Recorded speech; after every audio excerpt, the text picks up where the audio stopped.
ideal. In my mind, the ideal is that we all have a key and we're responsible, and that it gives the people back a bit of independence. Yeah, so well. an allotment association or something like that is a good idea. Okay. So you have an ongoing battle with GM foods in Ireland. Is it likely we will ever have a system of agriculture that is GM free? Well, we're not growing GM crops in this country.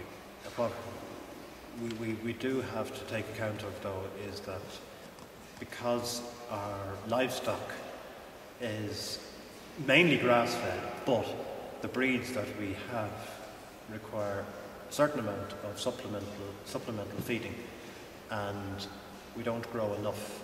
We don't have enough tillage in this country, or enough protein to satisfy that, so we have to import it. Now, there is plenty of GM-free available for importation. However, the main companies that are involved in the importation are essentially linked in internationally and very influenced by the American supplies, which tend to be from their government. They have a government policy to promote GM because it helps their own business in America. So we find ourselves with a lot of GM feed, which, because it doesn't have to be certified GM free, is slightly cheaper. And it's not that farmers have any particular graw for GM, it's just if there's a choice on the shelf and one's slightly cheaper than the other, well, I'll have the cheaper one, is the natural response. But what I have to take account of as Minister for Food, who is cultivating and depending on export markets, is that much of our food is going to France, where the consumer has said, we want GM-free food, to Germany, where the consumer has the majority of saying, we want GM-free, Italy, where the majority is saying, we want GM-free. And, you know, generally our markets... In Ireland, do we really care? Do the large percentage of the public care about it? I don't think they know. In many cases, because there isn't a labelling system that says, you know, fed on GM-free feed. It is mainly grass-based, and that is the main message that we want to send out, that it's mainly grass-based. Which, again, is frustrating, because for the small amount of feed that is required compared to the amount of grass feeding we have compared to other countries, we could market our produce as GM-free if the feed was certified non-GM. And that's a choice that I want to make sure farmers have. Okay. If they want to market to, for example, Coop Italia, big supermarket in Italy, and its premium best price return is requiring that their meat is fed on GM-free feed. That's their requirement. And a number of farmers in Ireland are signed up for that, and that is their arrangement with the buyer, that they will source GM-free feed. My concern is that we would make sure to have that available to those farmers, because it does have to be segregated, and once it's mixed with GM feed, it all becomes GM, because it's essentially contaminated. It can't be called GM free anymore. So it's a matter of keeping the choice there for GM free, or if the farmer wants the GM feed, well, then that's available. But the point about government policy when it comes to GM free is that as a country we are surrounded by water. We have the ability, if we don't grow GM crops, to declare the country to be a GM-free zone, which gives us a marketing advantage over countries, even though they might want to be GM-free, like Austria, for example. They're on the border with Italy, and on the border with Switzerland, on the border with Hungary. You know, they have issues that we don't have to deal with here. So would that be a major plus for us as a food-producing country to be non-GM? Well, I do believe it does keep open greater number of options for us.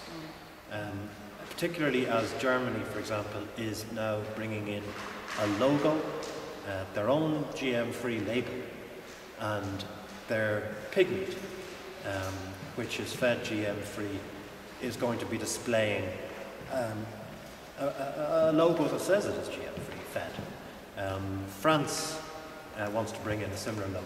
So if we're selling into those markets and we don't have any sign on it, then people may just not notice, and that's grand. Yeah, why would they pick it? But why would they pick it if they're used to seeing fed on GM-free? Yeah, definitely. And that is the issue that I think farmers need to be aware of, that whereas now things are grand, the competitors that we're dealing with are always looking for a market advantage, and we've got to be mindful and not be caught offside. Okay, thank you.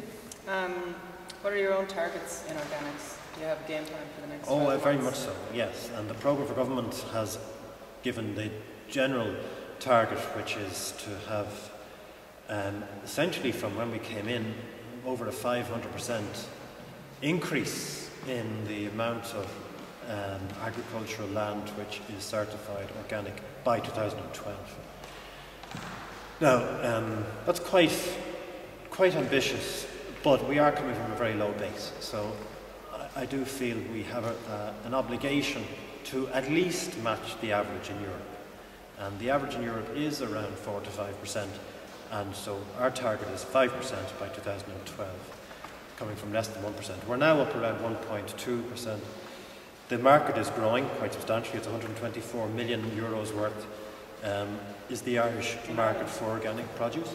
However, most of that is being met by imports. 70% of what we buy as organic food in this country so that's is what's imported. circulating. It's not what's being produced in Ireland No, for Ireland. no. Only about 30% of that is actually grown in Ireland, and most of that is beef. Yeah, that's true. And that's understandable given our expertise in growing and producing beef. However, the area that I've responsibility for in horticulture, and which on Tunnett last year in Drumcallagher is so famous for, is an area that I really want to encourage conventional farmers to think about, because there's a huge potential through import substitution. Most of the time, if you're buying organic carrots in the shop, the chances are they've come from Italy or the Netherlands.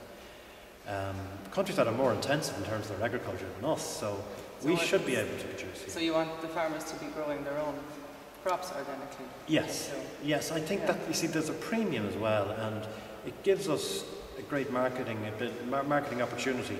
We have this reputation as a clean green food island.